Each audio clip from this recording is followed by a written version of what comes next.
revelação. Abra os olhos do nosso entendimento, queremos ser aperfeiçoados, edificados como igreja do Senhor. Sermos, ó Deus, esse grande edifício que é a tua igreja, lavoura. O Senhor que dá do céu a chuva e faz-nos crescer. Um planto, outro rega, mas é o Senhor que dá o crescimento. Queremos ser alicerçados em amor. A base, ó Deus, de todos os dons, a base de tudo que fizermos, seja o amor. O fundamento mais sólido, mais evidente, o amor. Nós oramos em nome de Jesus. Amém e amém. Amém, queridos. Então, chegamos a 1 Coríntios, capítulo 15. Paulo diz assim: irmãos, quero lembrá-los do evangelho que preguei a vocês, qual receberam e no qual estão firmados. Por meio deste evangelho, vocês são salvos, se guardarem firmemente a palavra que preguei a vocês, caso contrário, vocês têm crido em vão. Pois o que primeiramente transmiti a vocês foi o que também recebi, que Cristo morreu pelos nossos pecados, segundo as Escrituras. Foi sepultado e ressuscitou no terceiro dia, segundo as Escrituras. Apareceu a Cefas e mais tarde aos 12. Cefas é Pedro, ok? Depois disso, apareceu a mais de 500 irmãos de uma só vez, a maioria dos quais ainda vive, embora alguns já tenham adormecido. Em seguida, apareceu Tiago e então a todos os apóstolos. Finalmente, como a um que nasceu fora de tempo, apareceu também a mim.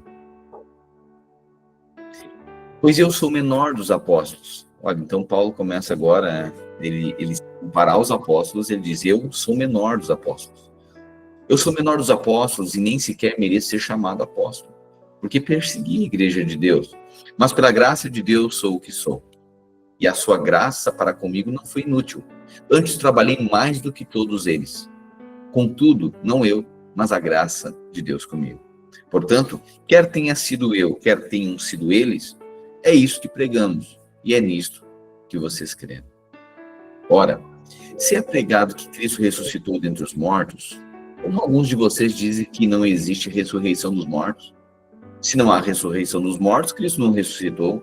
Se Cristo não ressuscitou, é inútil a nossa pregação, como também é inútil a fé que vocês têm. Mais que isso, seremos considerados falsas testemunhas de Deus, pois contra ele testemunhamos que ressuscitou a Cristo dentre os mortos. Mas se os mortos não ressuscitam, ele também não ressuscitou a Cristo. Pois se os mortos não ressuscitam, então Cristo não ressuscitou. Se Cristo não ressuscitou, a fé que vocês têm é inútil e ainda estão nos seus pecados. Nesse caso, também os que dormiram em Cristo pereceram. Se é somente para essa vida que temos esperança em Cristo,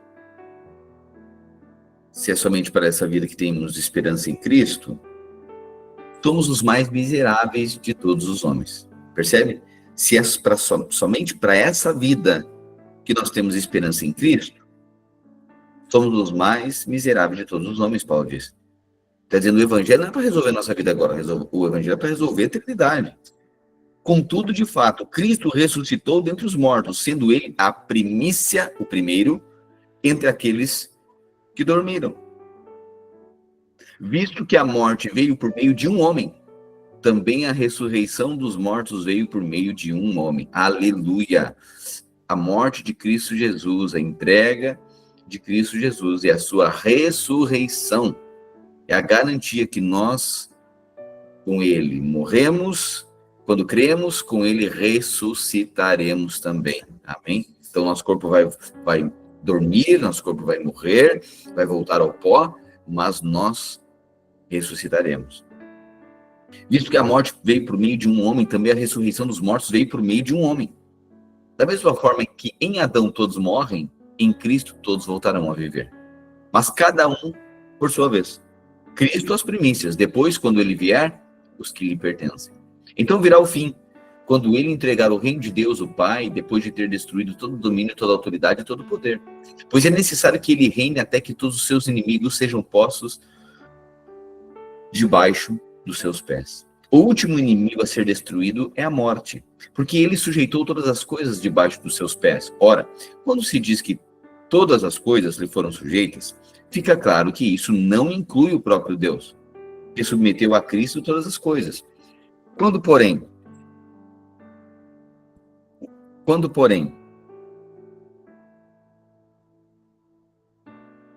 tudo estiver sujeito a ele, então o próprio Deus que submeteu a Cristo,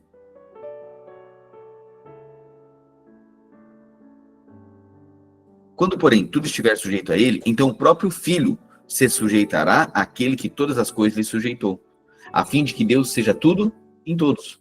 Se não há ressurreição, o que farão aqueles que se batizam por causa dos mortos? Se absolutamente os mortos não ressuscitam, por que se batizam por causa deles? Quanto a nós, por que nos expomos a perigos o tempo todo? Todos os dias enfrento a morte, irmãos. Isso digo pelo orgulho que tenho de vocês em Cristo Jesus, nosso Senhor. Se foi por meras razões humanas que lutei com feras em Éfeso, que ganhei com isso? Se os mortos não ressuscitam, comamos e bebamos, porque amanhã morreremos. Não se deixe enganar, as más companhias corrompem os bons costumes. Recuperem o bom senso como convém e parem de pecar, pois alguns são ignorantes quanto a Deus. Digo isso para a vergonha de vocês. Mas alguém pode perguntar, como os mortos ressuscitam? Com que espécie de corpo virão? Insensato, o que você semeia não nasce, a não ser que morra. Quando você semeia, não semeia o corpo que virá a ser, mas apenas um simples grão, como de trigo ou de outra planta. Mas Deus lhe dá um corpo, segundo a vontade dele, e dá a cada espécie de semente um corpo apropriado. Nem toda a carne é a mesma. Os homens têm uma espécie de carne, os animais têm outra. As aves outra, os peixes outra. Há corpos celestes e também corpos terrestres. Contudo, o esplendor dos corpos celestes é um, e dos corpos terrestres é outro. Um é o esplendor do sol, outro, o da lua.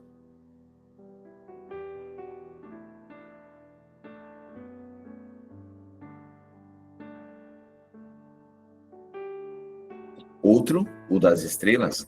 Cada estrela tem o seu próprio esplendor. Assim será com a ressurreição dos mortos. O corpo que é semeado perecível, preste atenção no que Paulo está dizendo. O corpo que é semeado perecível e ressuscita imperecível é semeado em desonra e ressuscita em glória. Portanto, nossa eternidade, nosso corpo será glorificado. Falei isso já para você, né? Que a nossa carne, ela ainda deseja tudo que é tangível, os desejos da carne, né? Mas nosso corpo será glorificado ainda. Por isso que um cristão, ele é um cristão, ele creu, a sua natureza está regenerada, sua mente tem que ser transformada, mas o seu corpo ainda gosta da carne, é carne ainda. O corpo não converte, ele vai precisar morrer, voltar ao pó. E aí, então, nós receberemos um corpo glorificado. E Paulo está fazendo analogia aqui com um grão, com uma semente. A semente, ela morre semente, mas ela nasce em uma outra configuração. Ela nasce uma árvore, né? Esse que Paulo está dizendo que é assim que acontecerá conosco. O corpo é semeado em desonra e ressuscita em glória. É semeado em fraqueza e ressuscita em poder. É semeado em um corpo natural e ressuscita em um corpo espiritual. Se há corpo natural, há também um corpo espiritual. Assim está escrito.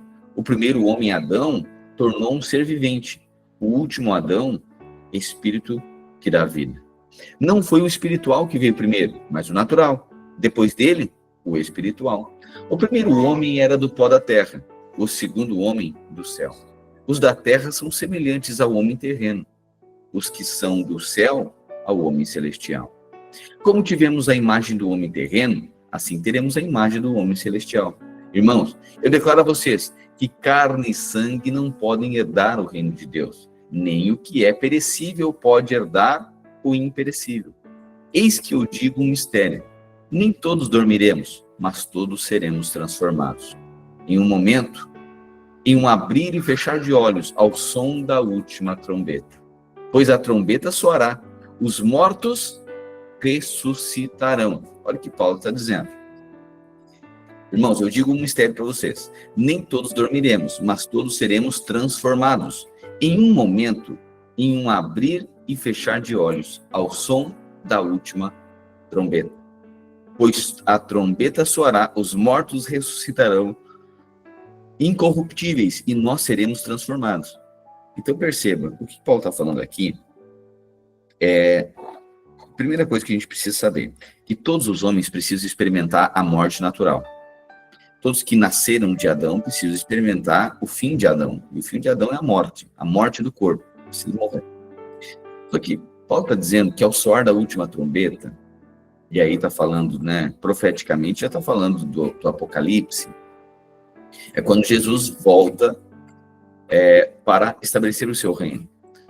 Acontecerá a primeira ressurreição dos mortos. Todos os crentes, todos os cristãos, todos aqueles que creram ao longo de todas as eras, ao longo de todas as épocas, ressuscitarão para receber a recompensa das obras que fizeram. E essa é a primeira ressurreição. A primeira ressurreição é onde todos os crentes, os cristãos, serão julgados no chamado Tribunal de Cristo. O Tribunal de Cristo é o primeiro julgamento de todos aqueles que creram. Então, cada um que creu, eu e você, nós cremos, você está salvo, ok. Mas as suas obras vão definir se você vai reinar ou vai ficar fora do reino. Não estamos falando sobre inferno, estamos falando sobre reino. Portanto, todos os cristãos de 500 anos atrás, cristãos de 2.000 anos atrás, cristãos de 4.000 anos atrás, todos os que creram, povo de Deus, todos ressuscitarão. E aí serão julgados no tribunal de Cristo. Pois a trombeta soará, os mortos ressuscitarão incorruptíveis, e nós seremos transformados. Pois é necessário que o que é corruptível se revista de incorruptibilidade, e o que é mortal se revista de imortalidade. Ou seja, aquele que morre fisicamente um dia vai ser revestido de imortalidade. Quando? A ressurreição dos mortos. Então se cumprirá a palavra que está escrita: a morte foi tragada pela vida. Aleluia. Onde está a morte, a sua vitória? Onde está a morte, o seu aguilhão? O aguilhão da morte é o pecado. E o poder do pecado é a lei. A força do pecado é o quê? A lei. Quanto mais legalismo, quanto mais não pode, não faça, mais força o pecado tem. Mas graças a Deus que nos dá a vitória por meio do nosso Senhor Jesus Cristo. Portanto, meus amados irmãos, mantenham-se firmes e inabaláveis. Sejam sempre dedicados à obra do Senhor, pois vocês sabem que no Senhor o trabalho de vocês não é inútil. Capítulo 16, então aqui no capítulo 15, o Paulo fala a respeito da ressurreição dos mortos. Está dizendo, irmãos, nosso corpo será revestido de glória. Nós morreremos em semelhança a Adão, mas ressuscitaremos em semelhança a Cristo. Fomos batizados na morte de Adão e batizados na ressurreição de Cristo. Um dia o nosso corpo será glorificado. Nós ressuscitaremos. Ao soar da última trombeta, todos os cristãos de todas as eras ressuscitarão. E agora o corpo será revestido de imortalidade. Nunca mais vai perecer. Não é mais o corpo carnal, corpo terreno. É um corpo glorificado. É isso que Paulo está dizendo. E cada um receberá de acordo com as suas obras, para viver a eternidade com ele. Capítulo 16, Paulo fala quanto à coleta. Ele diz assim: quanto à coleta para os santos, façam como ordenei às igrejas da Galácia. No primeiro dia da semana, cada um de vocês separe uma quantia em dinheiro, de acordo com a sua renda, reservando-a para que não seja preciso fazer coletas quando eu chegar. Então, quando eu chegar, entregarei cartas de recomendação aos homens que vocês aprovarem, e os enviarei a Jerusalém com a oferta de vocês. Se me parecer conveniente ir também, eles me acompanharão. Depois de passar pela Macedônia, irei visitá-los. Já que passei por lá, talvez eu permaneça com vocês. Já que passei por lá, talvez eu permaneça com vocês durante algum tempo, ou até mesmo passe o inverno aí, para que me ajudem a seguir viagem, aonde quer que eu vá. Desta vez, não quero apenas vê-los e fazer uma visita de passagem. Espero ficar algum tempo com vocês, se o Senhor me permitir. Mas permanecerei em Éfeso até o Pentecoste, porque uma porta ampla e promissora me foi aberta, e há muitos adversários. Se Timóteo for, tomem providências para que ele não tenha nada a temer, enquanto estiver com vocês, pois ele trabalha na obra do Senhor assim como eu. Portanto, ninguém o despreze. Ajudem-no a prosseguir viagem em paz, para que possa voltar a mim. Eu o estou esperando com os irmãos. Quanto ao meu irmão Apolo, pedi a ele que fosse com os irmãos visitar vocês. Ele não quis ir agora de jeito nenhum, mas irá quando a oportunidade for adequada. Estejam vigilantes, mantenham-se firmes na fé. Sejam corajosos, sejam fortes. Façam tudo com amor. Vocês sabem que os da casa de Estéfanas foram o primeiro fruto da Acaia e que eles têm se dedicado ao serviço dos santos. Recomendo, irmãos, que se submetam a pessoas como eles e a todos os que cooperam e trabalham conosco. Alegrei-me com a vinda de Estéfanas, Fortunato e Acaico, porque eles supriram o que estava faltando da parte de vocês. Eles trouxeram alívio ao meu espírito e ao de vocês também. Homens como estes merecem reconhecimento. As igrejas da província da Ásia enviam saudações. Áquila e Priscila os saúdam afetuosamente no Senhor, como também a igreja que se reúne na casa deles. Então perceba aqui, Priscila e Áquila, os irmãos eram anfitriões de GC. Todos os irmãos daqui enviam saudações. Saúdem uns aos outros com um beijo santo. Eu, Paulo, escrevo essa saudação de próprio punho. Se alguém não ama ao Senhor, seja amaldiçoado. Maranata. A graça do Senhor Jesus seja com você. E meu amor a todos vocês em Cristo Jesus. Amém e amém. Primeira carta de Paulo à igreja que estava em Corinto. Então, recomendações desde o início, né? Recomendações quanto aos procedimentos dos cristãos, dos primeiros cristãos. Ele começa mencionando que fica sabendo que havia divisão entre os irmãos. Essa divisão, em algum momento ele diz, olha, essa divisão a vida não é incomum, né? Tem muitos irmãos embriagados, com a vida vivida para si mesmo. Paulo está dizendo, irmãos, não é assim. Vocês precisam compartilhar os dons de vocês. Vivam, não de forma independente, mas que Cristo seja visto, assim como um corpo expressa o que a cabeça determina, assim são vocês, expressam o que o cabeça pensa que é Cristo. Vocês são um corpo, membros, estejam ligados, e a base, e esses membros, cada um tem um dom, cada um tem uma função, exerçam a função. Mas saibam que a base de todos os dons, nada adianta você fazer muita coisa se a base não for o amor. Que amor? O amor paciente, o amor benigno, o amor que não arde em ciúmes, o amor que não procura os seus próprios interesses, o amor que não se ufana, não é soberbo, o amor que tudo crê, tudo sofre, tudo espera e tudo suporta, o amor que nunca acaba. É isso que Paulo está dizendo, a vida da igreja precisa ser regada no amor. Não é esse romantismo que a gente acha que é o amor, né? Falando a respeito da paciência, a respeito de não ser soberbo, de não ser independente, de não ser ciumento, de não ser ganancioso, procurar os seus próprios interesses, mas crer, tudo espera, tudo suporta. É isso que Paulo diz. E aí depois ele recomenda também Timóteo e diz, olha, eu vou enviar, eu peço que vocês levantem uma oferta aí, porque eu estou enviando alguns e enviarei essa oferta para com eles. E se eu julgar necessário, talvez eles me acompanhem nessa viagem. E aí Paulo agora escreve a segunda carta aos Coríntios. Segunda carta de Paulo aos Coríntios, capítulo 1, diz assim: Paulo, apóstolo de Cristo Jesus, pela vontade de Deus, e Timóteo, nosso irmão. A igreja de Deus que está em Corinto, com todos os santos de toda a Acaia. Graça e paz a vocês da parte de Deus, o nosso Pai e do Senhor Jesus Cristo. Bendito seja o Deus e Pai do nosso Senhor Jesus Cristo, Pai das misericórdias e Deus de toda consolação, que nos consola em todas as nossas tribulações, para que possamos consolar os que estão passando por tribulações, com a consolação que recebemos de Deus. Pois, assim como os sofrimentos de Cristo transbordam sobre nós, também por meio de Cristo transborda a nossa consolação. Se somos atribulados, é para a consolação e salvação de vocês. Se somos consolados, é para que vocês tenham o consolo que os ajude a suportar com paciência os mesmos sofrimentos que estamos padecendo.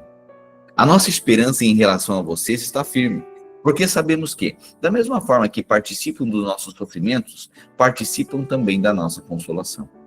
Irmãos, não queremos que vocês desconheçam as tribulações que sofremos na província da Ásia, que foram muito além da nossa capacidade de suportar, a ponto de perdermos a esperança de escapar com vida. Perceba isso. Irmãos, não queremos que vocês desconheçam as tribulações que sofremos na província da Ásia. Foram muito além da nossa capacidade de suportar.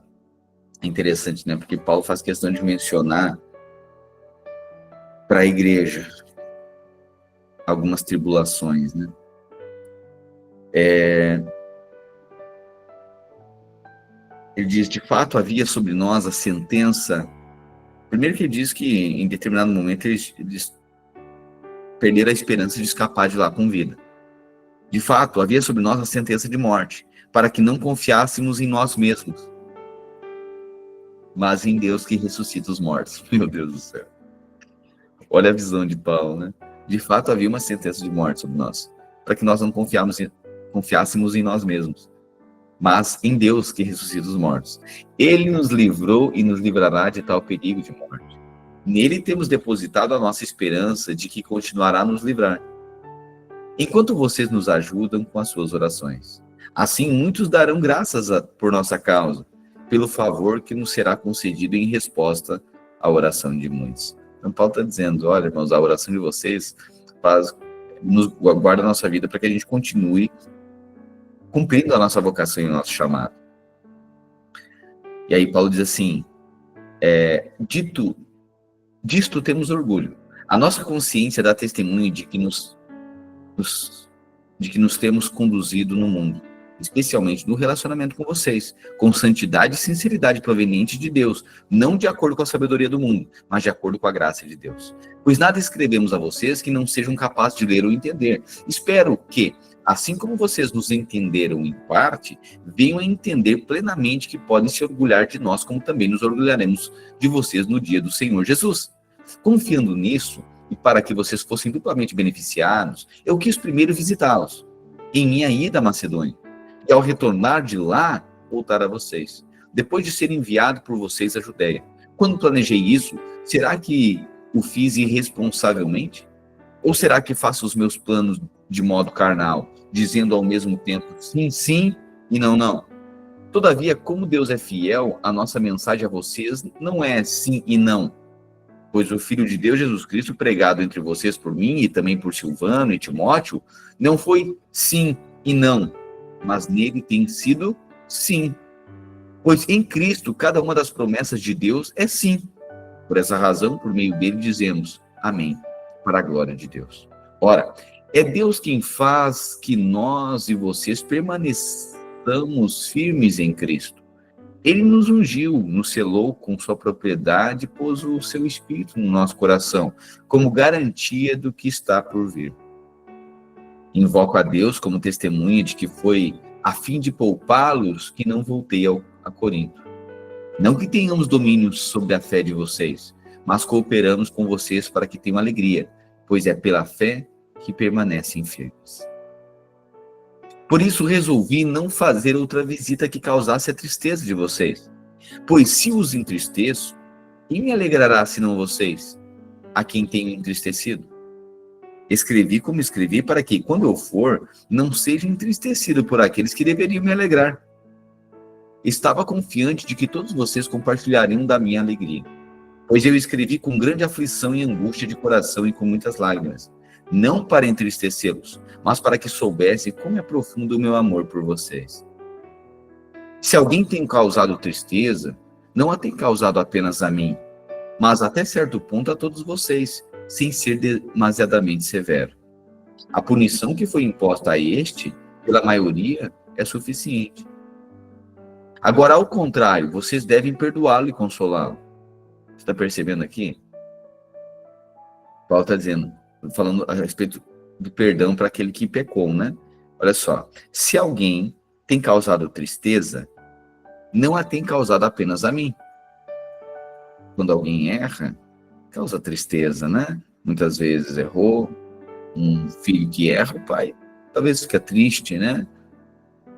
Pelo filho, não é porque somente pela ofensa que o filho fez, é pelo filho, por ele, pelo dano, pelo o problema, pelos conflitos, né?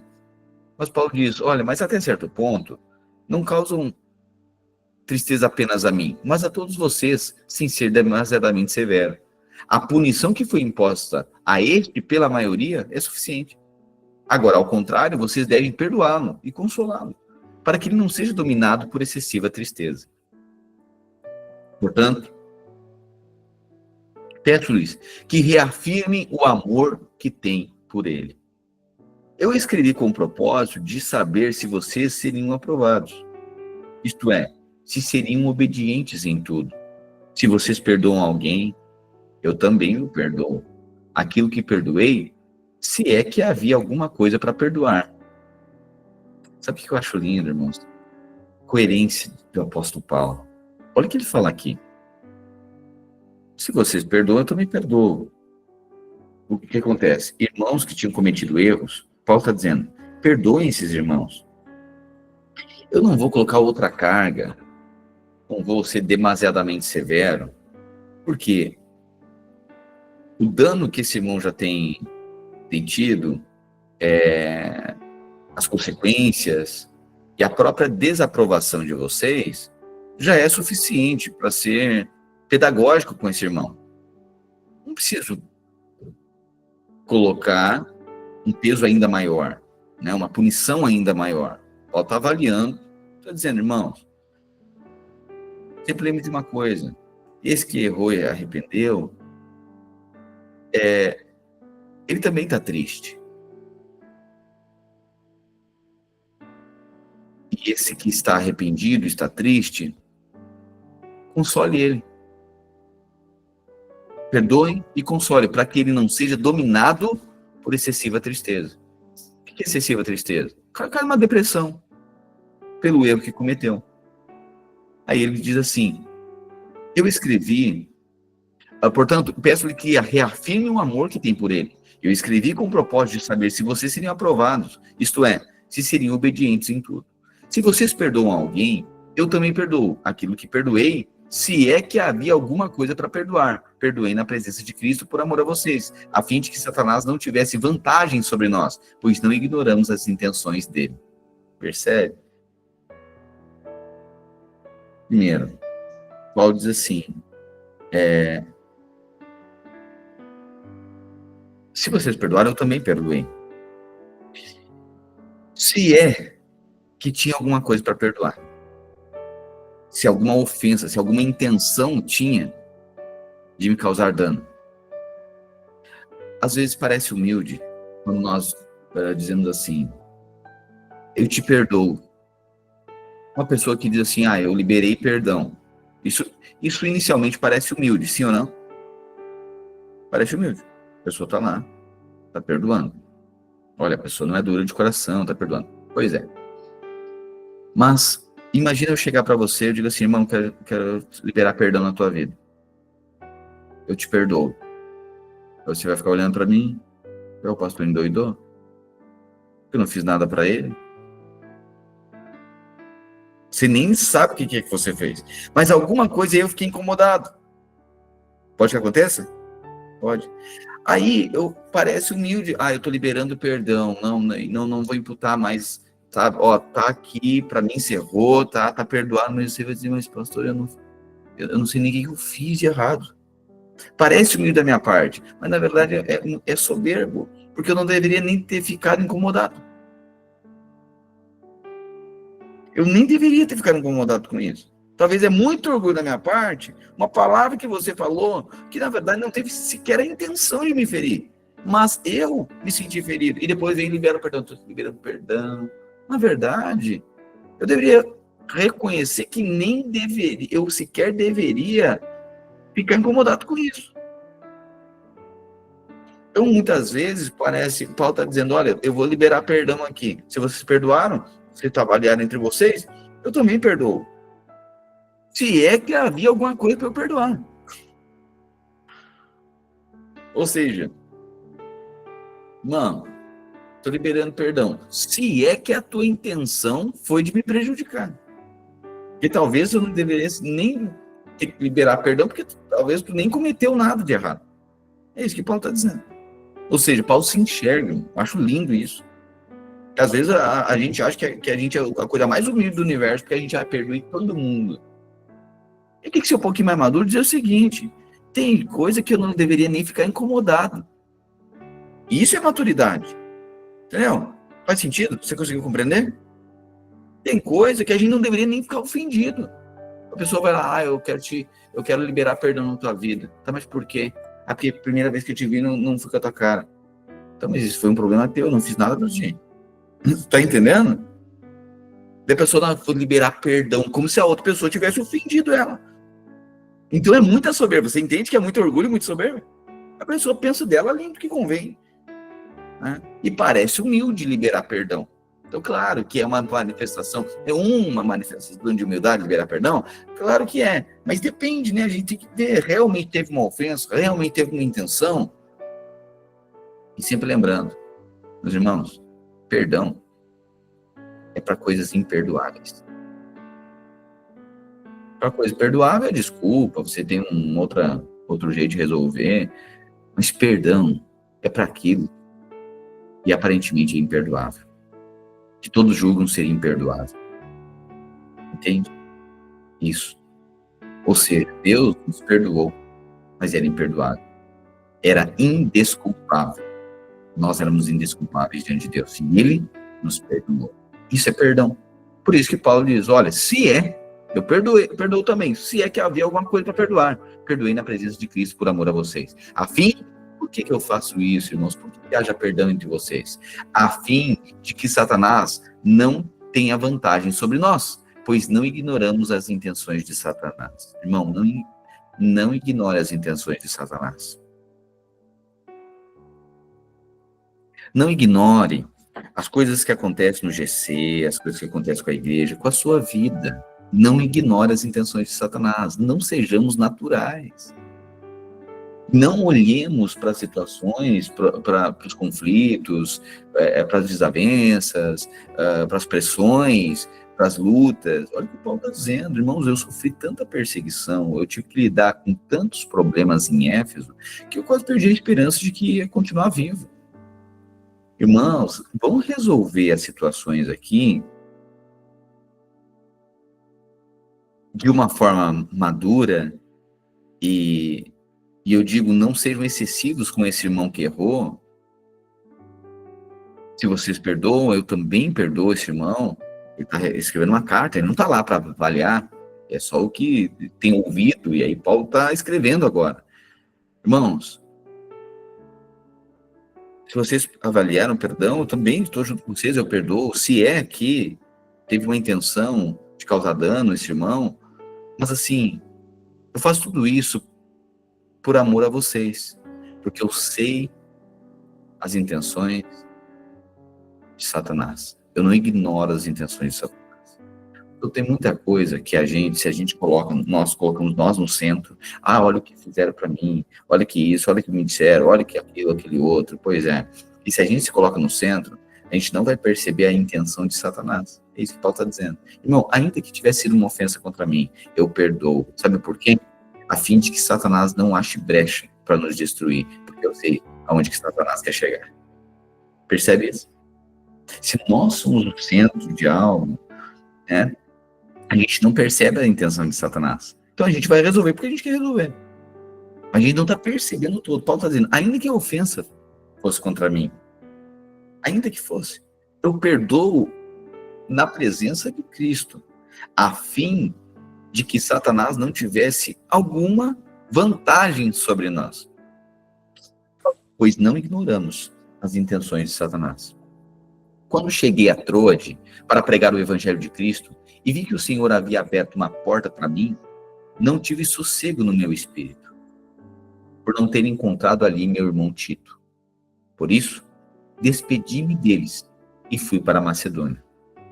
Graças a Deus que sempre nos conduz triunfantemente em Cristo e por nosso intermédio exala a fragrância do seu conhecimento em todo lugar. Porque para Deus somos o aroma de Cristo. Aleluia. Porque para Deus nós somos o aroma de Cristo. Entre os que estão sendo salvos e entre os que estão perecendo. Para estes, somos cheiros de morte. Somos cheiro de morte. Para aqueles, fragrância de vida. Entretanto, quem está capacitado para tanto? Ao contrário de muitos, não negociamos a palavra de Deus visando algum lucro. Antes, em Cristo falamos diante de Deus com sinceridade, como homens enviados por Deus. Será que com isso estamos começando a recomendar a nós mesmos novamente? Será que precisamos, como alguns, de cartas de recomendação para vocês ou da parte de vocês? Vocês mesmos são a nossa carta, escrita no nosso coração, conhecida e lida por todos. Vocês demonstram que são uma carta de Cristo, resultado do nosso ministério, escrita não com tinta, mas com o Espírito do Deus vivo. Não em tábuas de pedra, mas em tábuas de carne, do coração. Esta é a confiança que temos diante de Deus por meio de Cristo. Não que sejamos capazes por nós mesmos de reivindicar alguma coisa como nossa. A nossa capacidade vem de Deus. Ele nos capacitou para sermos ministros de uma nova aliança. Circule isso, diga, eu sou ministro de uma nova aliança.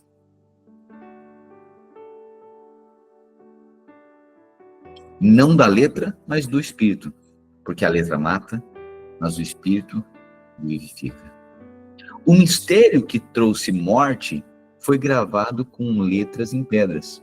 Mas esse mistério veio com tal glória que os israelitas não podiam fixar os olhos na face de Moisés, por causa do resplendor do seu rosto, ainda que desvanecente. Não será o ministério do Espírito ainda muito mais glorioso? Se era glorioso o ministério que trouxe condenação, quanto mais glorioso será o ministério que produz a justificação. Pois o que anteriormente era glorioso já não tem glória, em comparação com a glória superior.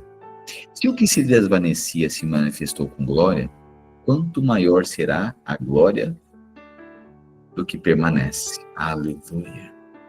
Portanto, visto que temos tal esperança, mostramos muita confiança. 13. Não somos como Moisés, que colocava o véu sobre a face para os filhos de Israel não contemplarem o resplendor que se desvanecia. Na verdade, a mente deles se fechou, pois até hoje o mesmo véu permanece quando é lida a antiga aliança. Não foi retirado, porque somente em Cristo é removido. Somente em Cristo o véu é removido. De fato, até o dia de hoje, quando Moisés é lido, um véu cobre o coração deles. No entanto, quando alguém se converte ao Senhor, o véu é retirado. Ora, o Senhor é Espírito, e onde está o Espírito do Senhor, ali a liberdade. Assim, todos nós com a face descoberta, contemplamos a glória do Senhor. Estamos sendo transformados segundo a sua imagem com glória cada vez maior, a qual vem do Senhor, que é o Espírito. Portanto, visto que temos este ministério pela misericórdia que nos foi dada, não desanimamos. Antes, renunciamos aos procedimentos secretos e vergonhosos. Não usamos de engano, nem torcemos a palavra de Deus. Ao contrário, mediante a clara exposição da verdade, recomendamos-nos à consciência de todos, diante de Deus. Contudo, se o nosso evangelho está encoberto, é para os que estão perecendo que está encoberto. O Deus desta era cegou o entendimento dos descrentes, para que não vejam a luz do evangelho da glória de Cristo, que é a imagem de Deus. Não pregamos a nós mesmos, mas Jesus Cristo, Senhor, e a nós como escravos de vocês, por causa de Jesus. Pois Deus, que disse das trevas resplandeça a luz, Ele mesmo brilhou no nosso coração, para a iluminação do conhecimento da glória de Deus na face de Jesus Cristo. Temos, porém, este tesouro em vaso de barro. Temos, porém, olha o verso 6. Pois Deus que disse, das trevas resplandeça a luz, Ele mesmo brilhou no nosso coração. Fale isso. Cristo brilha no meu coração. Para a iluminação do conhecimento da glória de Deus na face de Jesus Cristo. Agora Paulo fala, é Cristo brilhando no nosso coração? O que é isso? 7. Temos, porém, esse tesouro, a glória de Deus no nosso coração. Só que é tesouro em vaso de barro, para mostrar que o poder que a tudo excede provém de Deus e não de nós. De todos os lados somos pressionados, mas não desanimados. Nós ficamos perplexos, mas não desesperados. Somos perseguidos, mas não abandonados. Abatidos, mas não destruídos. Trazemos sempre no nosso corpo o morrer de Jesus, para que a vida de Jesus também seja revelada no nosso corpo. Pois nós que estamos vivos, somos sempre entregues à morte por amor a Jesus, para que a vida dele também se revele no nosso corpo mortal. De modo que a sua morte atua em nós, mas em vocês, a vida. Está escrito, eu criei, por isso falei. Com esse mesmo espírito de fé, nós também cremos, e por isso falamos. Porque sabemos que aquele que ressuscitou o Senhor Jesus dentre os mortos, também nos ressuscitará com Jesus, e nos apresentará a Ele com vocês. Tudo isso é para o bem de vocês, para que a graça que está alcançando um número cada vez maior de pessoas, faça transbordar as ações de graças para a glória de Deus. Por isso não desanimamos. Embora exteriormente nos desgastemos, interiormente estamos sendo renovados dia após dia.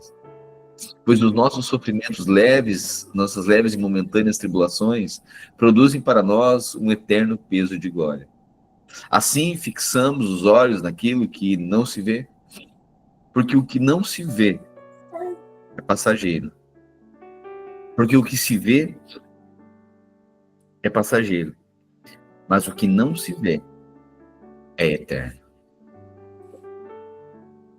Sabemos que se a temporária habitação terrena em que vivemos for destruída, temos da parte de Deus um edifício, uma casa eterna nos céus. Aleluia. Não construída por mãos humanas. Enquanto isso, gememos, desejando ser revestido da nossa habitação celestial. Aleluia. Já que quando estivermos vestidos, não seremos encontrados nus. Vestes de justiça, as nossas obras, aquilo que a gente faz diante do Senhor, para o Senhor. Essas são atos, vestes de justiça, vestes de linho. O que eu e você fazemos para o Senhor, Paulo diz que isso são nossas vestes. Então nós chegaremos diante de Deus, não chegaremos nus, chegaremos vestidos de atos de justiça. Enquanto isso, gememos, desejando ser revestidos da nossa habitação celestial. 3. Já que quando estivermos revestidos, não seremos encontrados nus.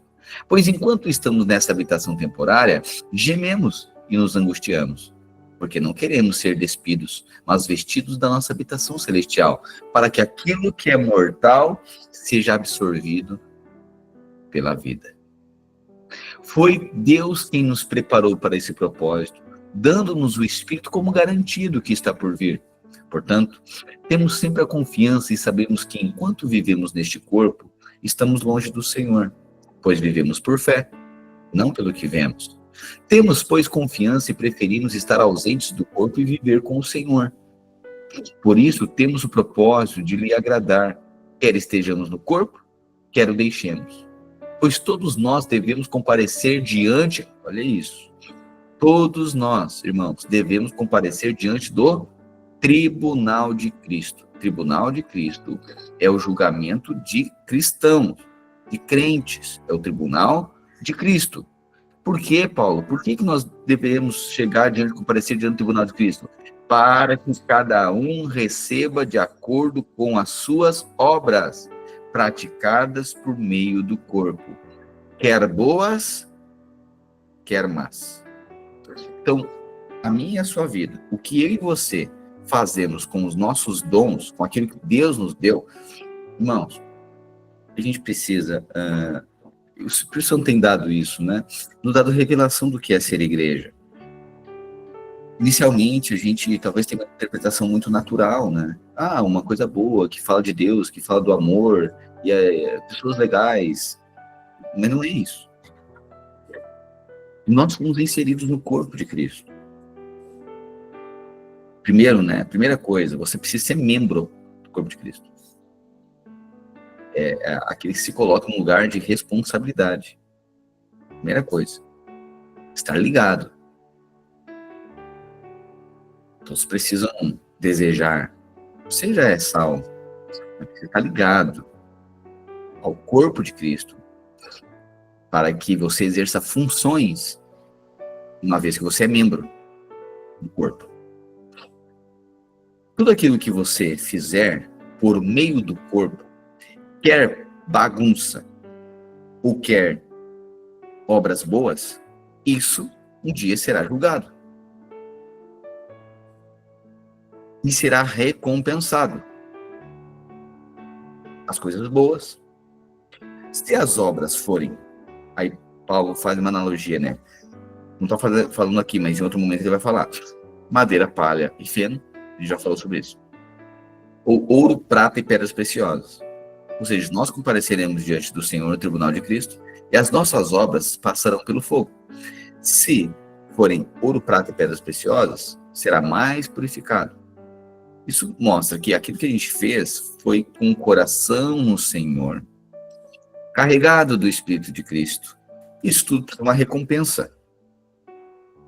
Se as nossas obras foram madeira, palha e feno, elas queimam, elas não permanecem. As obras más também serão julgadas e receberão advertência por isso. Então, todos nós, uma vez que somos cristãos, todos nós compareceremos diante do tribunal de Cristo.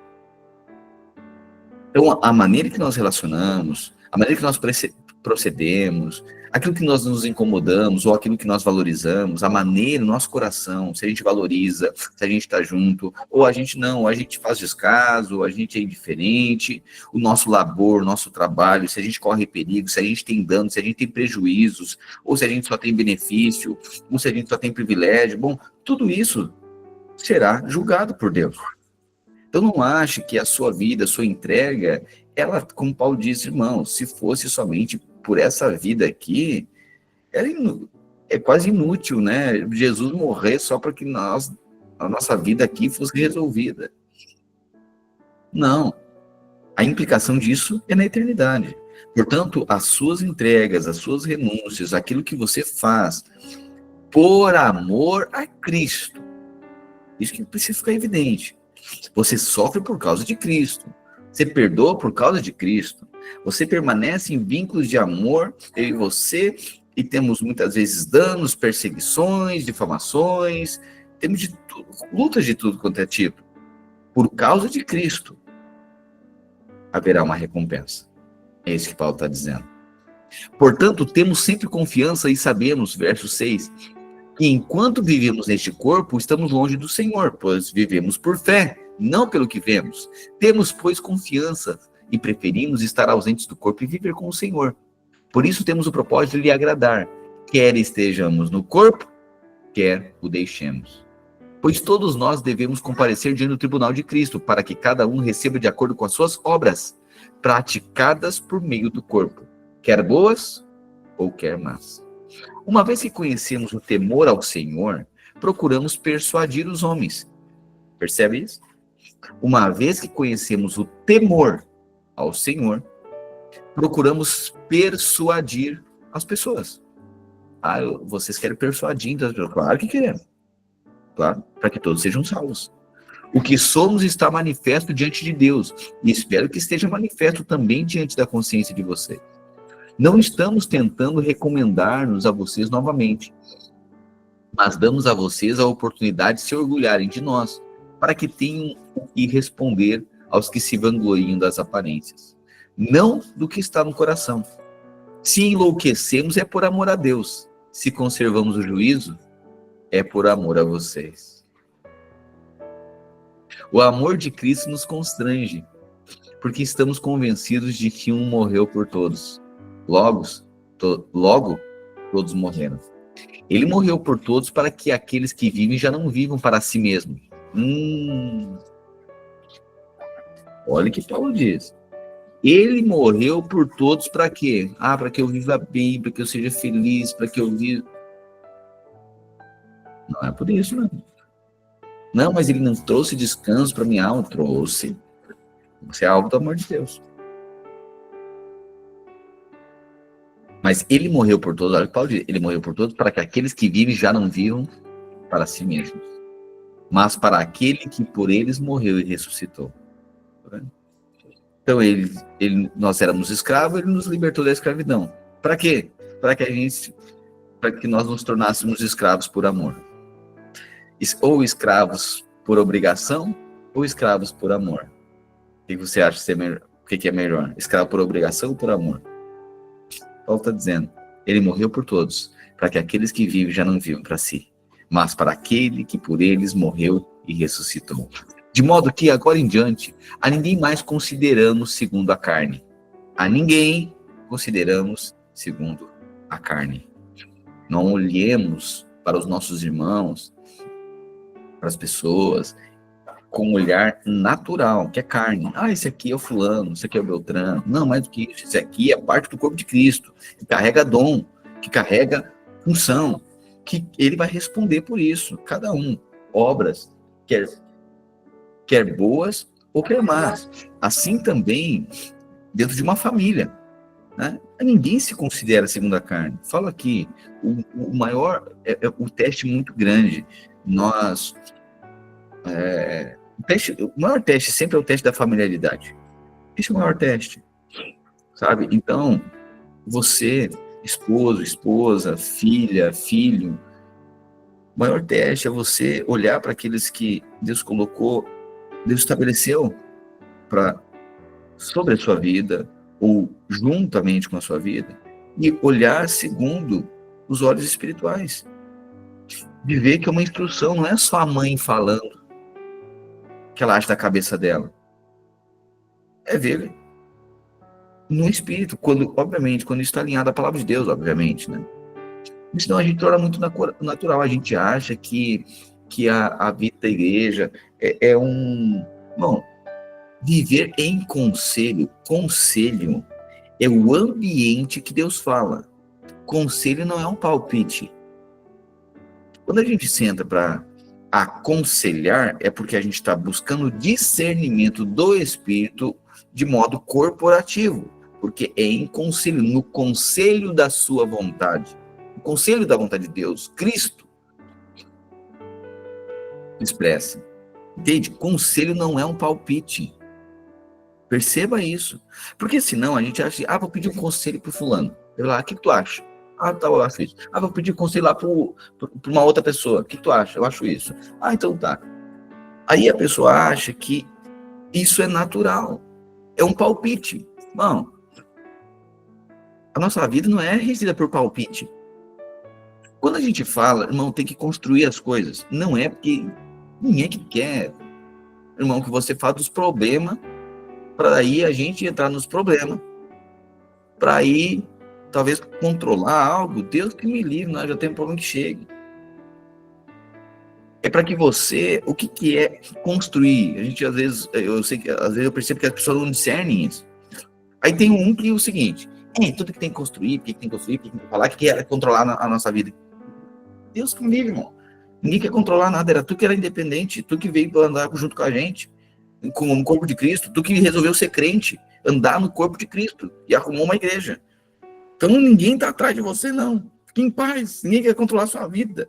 É você que estava perdido. E agora vem para buscar o quê? Discernimento da vontade de Deus na sua vida, não é isso? Esses somos nós. Estava tudo perdido, tudo independente. Não queria ouvir ninguém.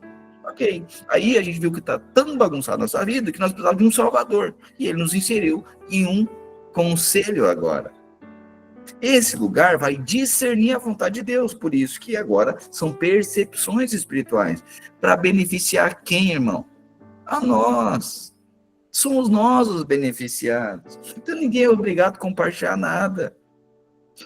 Só que as pessoas, muitas vezes, se não tem discernimento, acham que isso é o controle. Porque se os olhos forem maus, parece que é mal. Tu tem que construir. Não precisa construir nada, irmão. A vida independente lá no mundo, mas também não faz parte do corpo de Cristo. Por quê?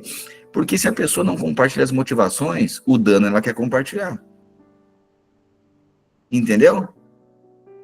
Que é bem assim como funciona. É porque agora não sei o que tem coisa que eu vou fazer do meu jeito. Então faz. Quando dá errado, ela, quero ver se vão me ajudar agora. Ah, entendi. Para definir o que vai comprar, não pede, não busca discernimento. Mas quando chega o boleto, quer que ajude a pagar. Faz sentido? A vida em conselho é um lugar que a gente busca discernir a vontade de Deus.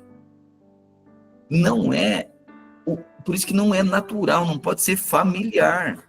Ao mesmo tempo que a gente é uma família, a gente não pode se tornar familiarizado, tornar comum, profanar aquilo que é santo.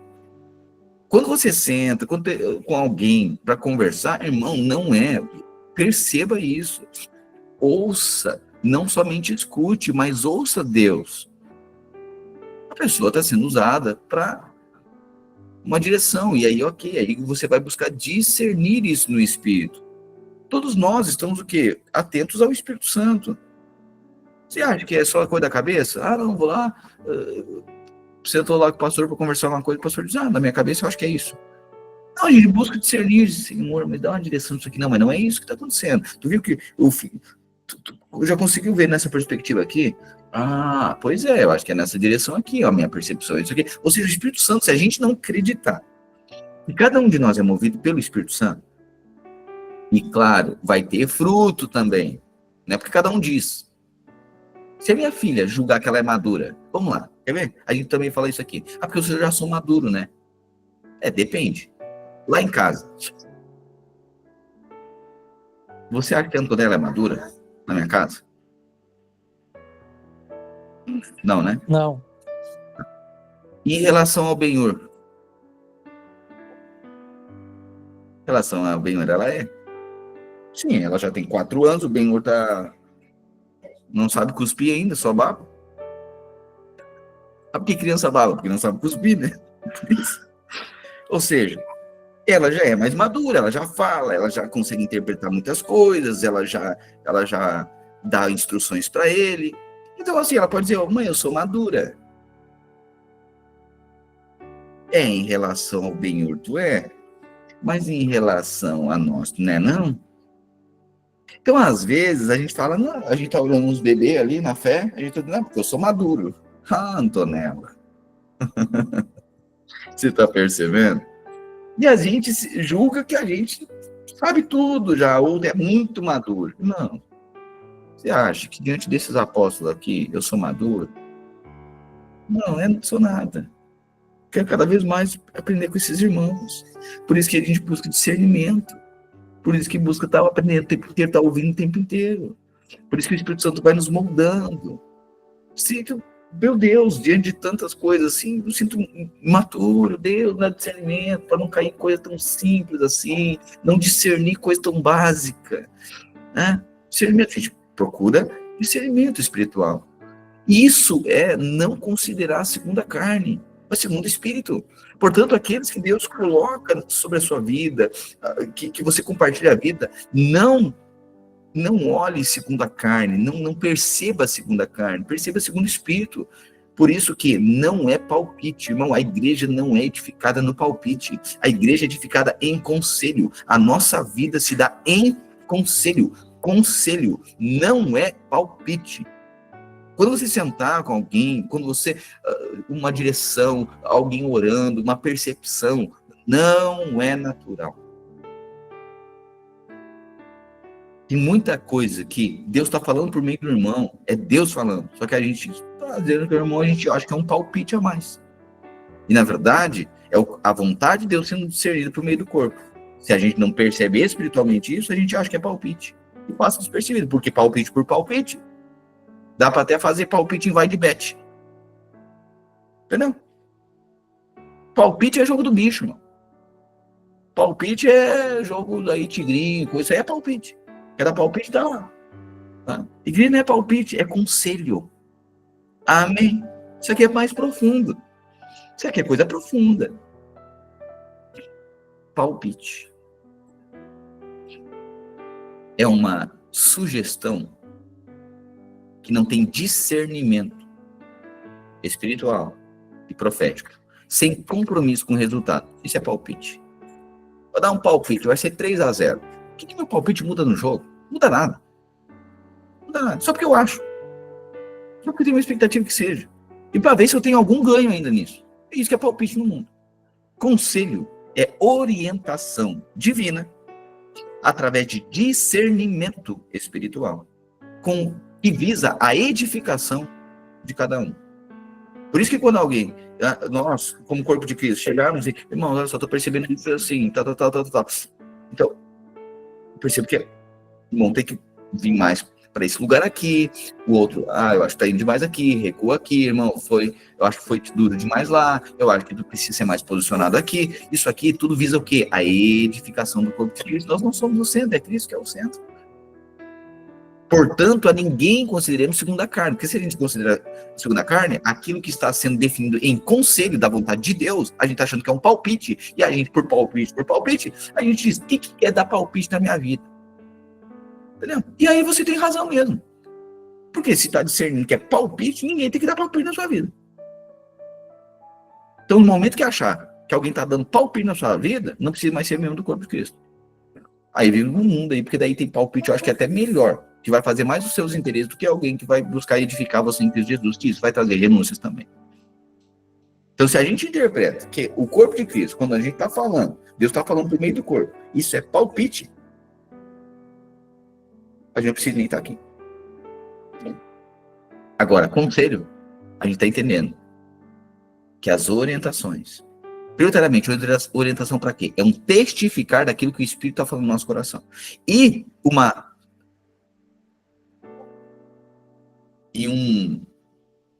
orientação e um alerta para aquilo que a gente não está percebendo e está todo mundo percebendo. Verdade, nós temos o Espírito Santo, mas a gente às vezes é tão imaturo que não percebe, ou a gente está tão obstinado que não percebe o Espírito Santo. E a gente está na carne, mas está dizendo, mas o Espírito não falou no meu coração. Perguntar para a Antonella, a orientação que eu vou dar para ela, ela vai dizer o seguinte, mas o Espírito não falou no meu coração. Você percebe? Ela é muito imatura, não consegue sequer discernir o óbvio, né? Nem coisas iníquas. Vai discernir coisas de origem santa? Não, porque é muito imatura. Né? Então, assim, a nossa vida, que precisa ficar claro aqui, o que Paulo diz? De modo que, de agora em diante, versículo 16, a ninguém consideremos, do ponto de vista humano, a ninguém consideremos segundo a carne. Está claro isso, irmãos? Paulo está dizendo isso. Isso é da Rema, irmão? É a Rema, Bíblia, Bible Rema? Não. É Bíblia, palavra de Deus. A vida cristã é uma vida em conselho, não é uma vida independente. Em conselho. Deus vinha ter com Adão no Éden, em conselho, o conselho da Trindade, o Pai, o Filho e o Espírito Santo. Quando Deus, olha Deus formando o homem, acho que é da cabeça dele. Façamos, pois, o homem à nossa imagem, nossa semelhança. Que é isso? Conselho, não palpite. É em conselho. Mais uma vez, isso aqui é profundo.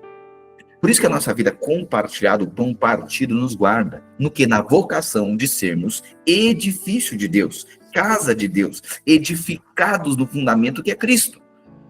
Aí nós não vivemos por qualquer vento de doutrina, que cada um que acha uma coisa dá um palpite. Porque tem palpite, quando a gente não discerne a vontade de Deus, qualquer coisa que aparece, a gente acha que ferramenta se torna a nossa visão. Ah, tá bombando agora, tá bombando o show gospel. Daí nós agora vamos tornar a igreja um show gospel. Tá bombando agora essa outra coisa aqui. Ah, então, porque daí cresce e tal, não sei o que. Daí nós vamos para o outro lado. Agora tá bombando campanha, daí nós vamos fazer campanha. É qualquer coisa, porque é cheio de palpite. Não, nós discernimos a vontade de Deus. Vontade. O caminho, a orientação. O Paulo diz que cada um vê agora como edifica a igreja, discerne, o corpo discerne a vontade de Deus. A igreja só pode ser edificada quando nós não consideramos uns aos outros segundo a carne. Tudo é pela fé, por isso que nasce a família de Deus, é pela fé. Entender que o Espírito Santo fala sobre a sua vida, fala através da sua vida. Que o Espírito Santo cada vez mais, temos crescido nisso, né? Os frutos vão mostrar isso, porque às vezes a gente avalia também, mas a gente avalia do nosso jeito. Né? Mas o Espírito Santo vai mostrar, nossa, qual é a evidência? Essa é a obra se os frutos forem, se os frutos permanecerem. O que é fruto permanecer, pastor? Bom, às vezes tem gente que não suporta uma pandemia, ele perde a fé, é o medo que domina ele. Agora, o fruto que permanece é uma fé inabalável. Ainda que com perseguição, ainda que com sofrendo injustiça, ainda que sofrendo tribulações, a fé permanece inabalável. Ainda que a figueira não floresça, ainda que não haja frutos na vide, ainda que o produto do oliveira minta e nos campos não haja mantimento. Aí a gente vê que a pessoa passa por temporadas diferentes na sua vida, mas a fé permanece inabalável, porque foi edificada. Você percebe isso? Isso aqui é testemunho, porque senão a gente está ali, a nossa fé é tão tênue, é tão tenra, é tão pueril, é tão infantil, é tão frágil. É na primeira tribulação, se a figueira não der o figo, nós estamos abandonando o evangelho. Essa fé não permanece, porque a gente não discerniu a vontade do Senhor. A gente pediu um palpite para Deus aumentar a nossa colheita. A gente não discerniu a vontade dele. Paulo diz: esse que for alcançado por Cristo, agora é para viver por ele, não para si mesmo. Portanto, de modo que de agora em diante a ninguém mais consideramos do ponto de vista humano segundo a carne, ainda que antes tenhamos conhecido Cristo dessa forma, já não conhecemos assim. Portanto, se alguém está em Cristo, aleluia. Portanto, se alguém está em Cristo, é uma nova criatura. As coisas velhas já passaram, e eis que tudo se fez novo. Você está em Cristo? Então fale e diga assim: acabou, eu vivi de palpite durante muitos anos. Agora minha vida se trata em discernir o conselho, em conselho, a vontade de Deus. A vontade de Deus é discernida em conselho. Não é um palpite. Nossa vida não é uma roleta russa gospel para ver se vai dar certo. Não é palpite.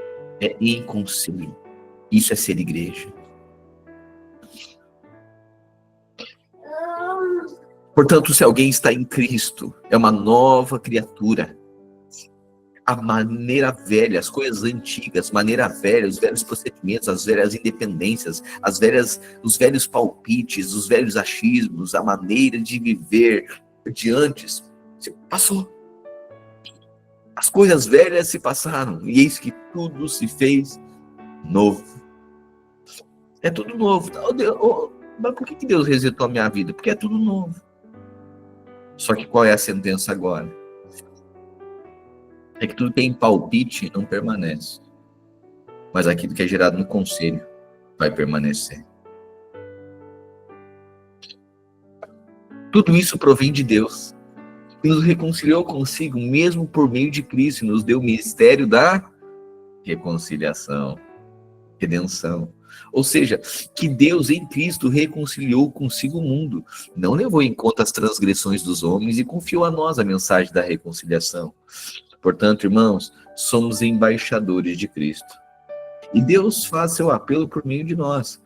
Por amor a Cristo suplicamos, reconciliem-se com Deus, pois foi por nossa causa que Deus tratou como pecador aquele que não tinha pecado, para que nele nos tornássemos justiça de Deus. Por nossa causa, Deus tratou Jesus como pecador. Jesus não pecou, mas ele se fez pecado, para que nós nos tornássemos justiça de Deus.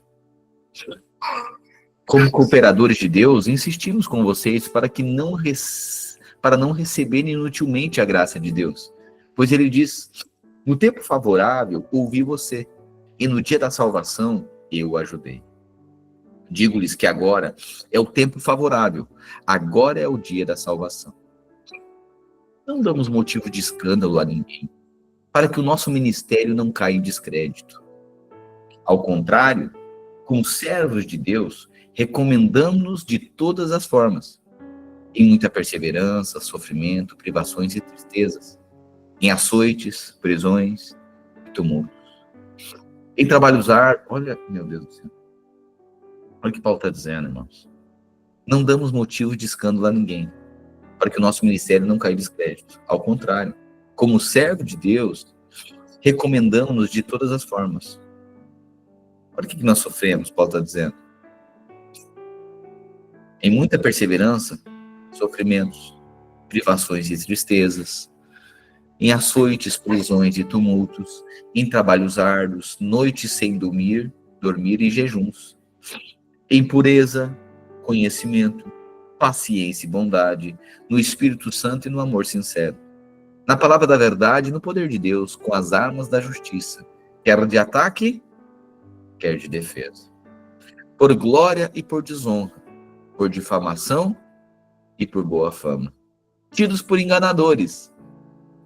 Olha o que Paulo está dizendo. Você imagina Paulo um enganador? Pois é, mas é isso que ele está dizendo, que por muitos irmãos ele é enganador, muitos irmãos eles sofreram, né, privações, tristezas, foram açoitados, foram presos, tumulto, trabalho árduo, noite sem dormir, jejum. Eu apóstolo Paulo, eu acho que é vento e pouco, porque ele fez tudo certinho, então certo, não tinha problema nenhum na vida dele. Noite sem dormir, jejuns, em conhecimento, paciência, bondade, no Espírito Santo, no amor sincero, na palavra da verdade, no poder de Deus, com as armas da justiça, quer de ataque, ou seja, um momento tá atacando, vencendo Satanás, outra hora se defendendo, porque as acusações e os ataques eram muitos. Por glória e por desonra, ou seja, um momento que estava glorioso, momento que era uma desonra só. Por difamação e por boa fama, tidos por enganadores, sendo verdadeiros. Como desconhecidos, apesar de serem conhecidos. Enganador, mesmo sendo verdadeiro. Sendo verdadeira, a pessoa, não, mas está me enganando. Não, mas não é isso. Sendo como desconhecidos, apesar de bem conhecidos, como se estivessem morrendo, embora ainda com vida, espancados, mas não mortos. Entristecidos, mas sempre alegres. Pobres, mas enriquecendo a muitos. Nada tendo, mas possuindo tudo. Ele diz pobre, mas enriquecendo a muitos. Olha isso. Nada tendo, mas possuindo tudo. Falamos abertamente a vocês, coríntios, e abrimos todo o nosso coração. Não restringimos o nosso afeto por vocês, mas vocês restringem o afeto que têm por nós. Como justa compensação, falo como a meus filhos. Abram o coração de vocês para nós também. Não se ponham em julgo desigual com os descrentes, irmãos. Pois o que tem em comum a justiça e a iniquidade? Ou que comunhão pode ter as trevas com a luz? Que harmonia há entre Cristo e Belial? Que há em comum entre o crente e o descrente? Que acordo há entre o templo de Deus e os ídolos? pois somos templo de Deus vivo. Como disse, habitarei com eles e entre eles andarei. Serei o Deus deles e eles serão o meu povo. Portanto, o Senhor diz: saiam do meio deles e separem-se, não toquem em coisas impuras, e eu os receberei. E serei o pai de vocês, e vocês serão os meus filhos e as minhas filhas, diz o Senhor Todo-Poderoso. Aí, por fim, capítulo 7. Amados, uma vez que temos essas promessas, purifiquemos-nos de tudo que contamina o corpo e o espírito. Olha só, que contamina o corpo e o espírito, aperfeiçoando a santidade no temor de Deus. Aperfeiçoando a santidade no temor de Deus. Concedam-nos lugar no coração de vocês. A ninguém prejudicamos, a ninguém causamos dano, a ninguém exploramos.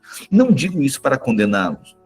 Já disse que vocês estão no nosso coração para juntos morrermos ou viver. Tenho grande confiança em vocês e grande é o meu orgulho por vocês. Sinto-me bastante encorajado. A minha alegria transborda em todas as nossas tribulações. Quando chegamos à Macedônia, não tivemos nenhum descanso, mas fomos atribulados de toda forma, conflitos por fora, temores por dentro. Meu Deus. Olha a obra. Olha o ministério aqui. Conflitos por fora e temores por dentro. Deus, porém, que consola os abatidos, consolou-nos com a chegada de Tito, não apenas com a vinda dele. Olha o que eu acho interessante, né? Olha como Paulo está atribuindo que foi consolo diante de muita perseguição, tribulação, medo, irmão, medo, como nós muitas vezes estamos medo, tribulação, coração apertado, não sabe o que vai acontecer, sabe? E aí Paulo diz o seguinte: sabe o que foi consolo para nós? Quando a gente deixou de estar sozinho. A pior coisa é a solidão, dá muito medo, né? Ele disse: quando Deus enviou Tito, irmão, não apenas com a vinda dele, mas também com a consolação que vocês lhe deram. E ele nos falou da saudade, da tristeza e da preocupação de vocês por mim, de modo que a minha alegria se tornou ainda maior. Você vê, não, na prática não mudou nada, né? Não deixou de Paulo agora, por saber disso, não deixou de ser perseguido, não deixou de ser ameaçado, caluniado, dito por falso. Não, mas consolou de saber que os irmãos amavam ele. E a chegada de um irmão se tornou consolo. Irmãos, eu tenho percebido isso. Nos dias mais difíceis, nós só precisamos de ter irmãos ao nosso lado. E Cristo, não é que vai remover cruz, é que nos vai ajudar a carregar. Então vai estar ali conosco. Ele nos falou da saudade, da tristeza, da preocupação de vocês por mim, de modo que a minha alegria se tornou ainda maior. Mesmo que a minha carta tenha causado tristeza a vocês, a primeira carta, né, aos Coríntios, lembra que ele repreendeu os Coríntios? Lembra? Foi isso que ele fez, irmão, que bagunça vocês estão fazendo e tal. Foi isso que ele fez. Ele diz: mesmo que a minha carta tenha causado tristeza a vocês, não me arrependo. É verdade que a princípio me arrependi, pois percebi que minha carta os entristeceu, ainda que por pouco tempo. Agora, porém, me alegro, não porque vocês foram entristecidos, mas porque a tristeza de vocês os levou ao quê? Ao arrependimento. Sabe, é a varada, a repreensão, que a criança fica triste, mas arrepende. Daí Paulo diz: valeu a pena. Pois vocês se entristeceram como Deus desejava, e de forma alguma foram prejudicados por nossa causa. A tristeza, segundo Deus, produz arrependimento. Aleluia. Por isso que a exortação vai entristecer. Nossa, olha só, errei, fiz errado, eu queria fazer assim, eu fui exortado, que coisa. A pessoa fica brava, fica chateada, fica entristecida. Pois é, mas essa tristeza produz arrependimento para a salvação, não remorso. A tristeza do mundo produz morte, a tristeza do mundo produz ressentimento. Meu Deus, a tristeza do mundo produz ressentimento, mas a tristeza do Espírito, confrontado pelo Espírito, produz arrependimento. A tristeza da carne produz morte, ressentimento. A tristeza do Espírito, constrangida pelo Espírito, produz arrependimento. Vejam o que essa tristeza, segundo Deus, produziu em vocês.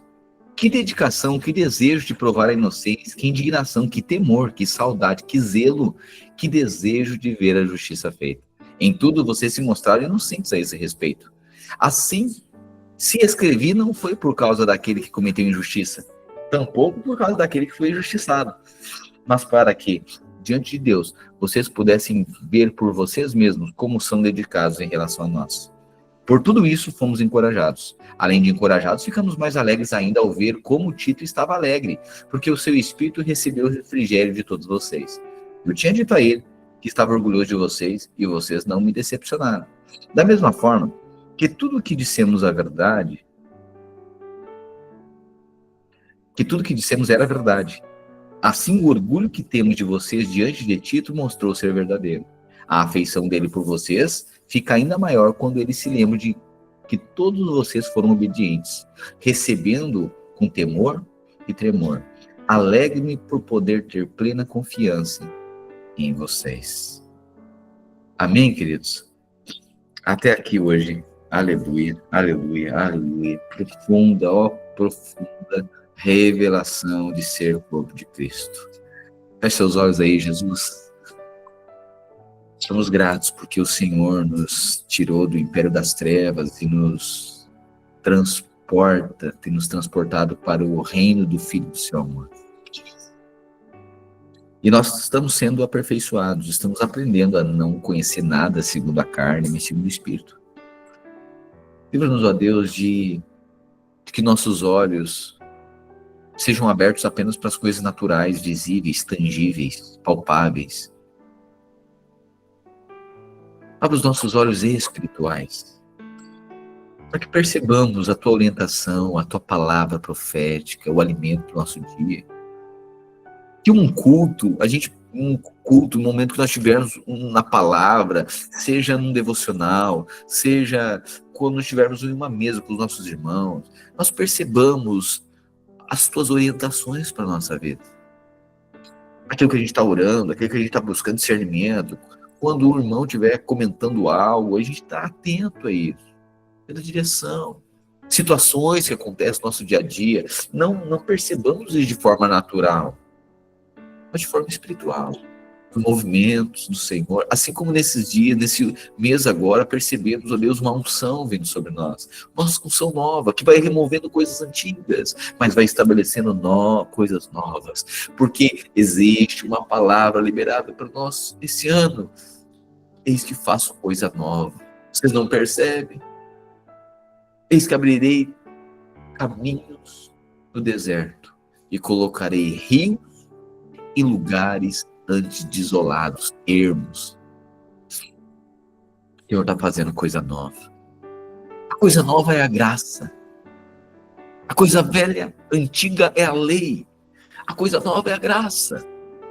A graça sobre nós. Veremos cada vez mais graça, graça, graça, favor imerecido. Não fruto do nosso mérito, não resultado da nossa força, mas puramente gracioso favor do Senhor. Nossos dias sejam guiados pela tua vontade. Nossos olhos percebam o Senhor, orientados, guiados pelo Senhor. Nós oramos que nós, como igreja, sejamos edificados num grande edifício que é a tua casa. E o Senhor está nos preparando para a eternidade. E aqui na nossa vida, aqui na terra, sejamos sal da terra e luz do mundo. Não sejamos enganados, não vivamos em engano. Nós seremos aqueles que discernem, mas por ninguém seremos discernidos. Somos corpo de Cristo, família de Deus. E esperamos a tua volta, Jesus. Maranata. Ora vem, Senhor Jesus. Eu peço a Deus sabedoria para cada irmão tomar as decisões da sua casa, seu futuro, a sua família, com os filhos. Dê sabedoria. Sabedoria, a tua palavra está aqui abrindo os nossos olhos. Sabedoria. Conhecimento do alto. Instrução da parte do Senhor. E, Senhor, revele-nos que a nossa vida é em conselho, não é palpite. Conselho. Discernindo a tua vontade. Para nós. Não é para nós fazer alguma coisa para alguém. É que tudo isso é uma orientação do teu Espírito, de discernimento para a nossa vida, para nós conduzirmos aqui. A fim de que não vivamos para nós, não vivamos para nós mesmos, nós vivamos para fazer a vontade daquele que morreu, se entregou e ressuscitou por nós. Amém e amém. Amém, querido irmão. Maravilhoso estar aqui com você. E que o Senhor nos faça discernir a vontade dele em conselho. Amém? Amo ser igreja com você. Grato por você estar aqui todos os dias. Nós estamos buscando somente uma coisa: que o Senhor revele a vontade dele em nós. Que Cristo seja visto em nós. Sejamos aperfeiçoados no amor de Jesus, na paciência, na longanimidade, na benignidade. Tudo crendo, tudo suportando, tudo esperando, tudo sofrendo. Nesse grande dom que é o amor, que nunca acaba. Que pode passar muita coisa, mas o amor permanece. Irmãos que não buscam o seu próprio interesse, mas estão aqui com a vocação de serem sal da terra e luz do mundo, a fim de que outras pessoas sejam alcançadas. Isso é ser igreja. E quando a gente vai buscando o reino dos céus e a sua justiça, o Senhor vai acrescentando as coisas que nós precisamos. Você cuida dos dele. Ele cuida daquilo que é seu. Amém? Amém? Uma boa tarde para você. Amanhã nos encontramos ao meio-dia. Amém? Deixa eu ler aqui alguns comentários. Amém. Te amamos, pastor. Gratos pelo corpo de Cristo que trouxe vida a nós antes mortos. Aleluia, Fábio. Alguns irmãos que chegaram no GC comentaram que o que mais marcou o coração deles em nossa igreja é que olhamos para cada irmão como alguém que carrega algo de Deus para edificar. Graça de Deus, tanta revelação. Aleluia. Estamos aprendendo a ser igreja como vocês. Obrigado. Amém, Mateus. Amém, querido. Que alegria, que alegria. Que alegria. Aleluia, aleluia. Isso é... Ó, irmãos, a gente não tem no que se gloriar, não. Mas se alguma coisa podemos gloriar, é que o Senhor tem sido bom conosco. É a graça pura, é tudo ele. Se alguma coisa podemos nos gloriar, é por o Senhor ter revelado a nós. Estar se revelando, na verdade. Não é nós. Não tem mérito humano aqui, não tem capacidade humana, é tudo ele. E olha só que contentamento. É a gente jogando o time de Jesus, ele que faz os gols, tudo, e a gente tá lá, tá na reserva, coletivo de reserva. A gente diz, nosso time é 10. Não. A gente diz, Jesus, nosso time é top, né? E nós não fizemos nada, nós estamos lá na reserva, nem fizemos nada. Hein? Não foi nem relacionado para a partida. Nem jogador nós era. Mas nosso nome tá ali. É mais ou menos isso. Paulo está dizendo, se alguma coisa a gente pode se gloriar em Cristo. Nele. Obrigado, Jesus. Somos gratos pela bondade dele. Nos fez igreja, nos salvou porque ele quis, nos elegeu porque ele quis. A nós. E tem aqueles que são filhos da desobediência, ele nos escolheu. Por quê? Porque ele quis. Isso já é graça. E agora nos fez participantes da sua glória, em que nós somos a sua habitação. Estamos sendo edificados para a eternidade, encarregados de anunciar uma mensagem que redime pessoas e que Cristo seja visto através de nós. Aleluia. Porque dele, por meio dele e para ele são todas as coisas. Amém, amém e amém. Boa tarde para você.